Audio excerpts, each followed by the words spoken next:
Hey, good morning.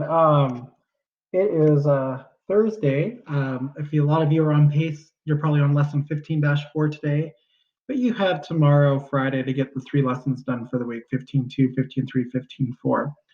So we're on page 4 of our notes for this topic. I'm going to hold up these notes for you to see.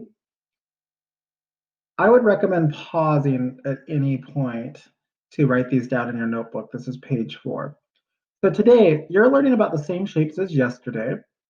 No, I don't have it on here, but a quadrilateral is a four-sided shape. So basically, I think every shape you're going to talk about today is a quadrilateral. So you're going to want to remember that name, but that's in your notes from yesterday. So first, you're going to learn about a trapezoid. I have different types there. A trapezoid only has one set of parallel sides. That means they'll never intersect. A rectangle, that means it has four right angles. You can see the three shapes there I have for a rectangle. A square, all sides are the same length and has four right angles. So a square can be a rectangle because it has four right angles, but a rectangle is not always a square because rectangles don't always have to have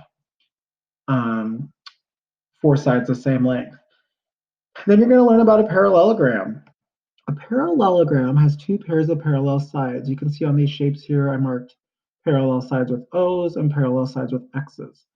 Parallel sides never intersect. Intersect means to cross. And then you have a rhombus. Rhombus has all sides the same length. So a square is a rhombus, and you see those other shapes. So my lines are a little squiggly, but it was the best I can do in the time being. So I'm going to pause here and I'm going to talk about a few of the problems for the day. Okay, so this is Special Quadrilaterals 15-4. I'm not doing a lot of problems with you today. I'm on guided practice, page 352 in your book. And I wrote down the first problem. So the first thing you're going to see there is a shape with the sides like that. Now, the question says, what's the most specific? If you looked at that and saw it, you'd say, hey, that's a square.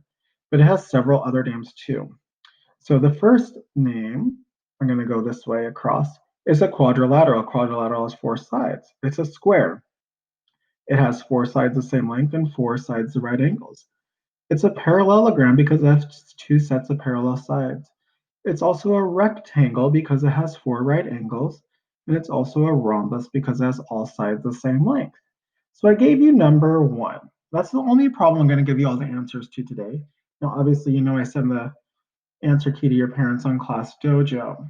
So for the rest of guided practice, number 2, number 3, and number 4, there are 3 names for number 2, 3 names for number 3, and 2 names for number 4. Okay, now remember, I didn't have quadrilateral on the notes, but I'll give you a hint. They're all quadrilaterals because they have 4 sides. So good luck with the lesson. Do your best, especially spend some time on problem solving today, and excited to see how you do on your test on this next week. Have a great day. Bye.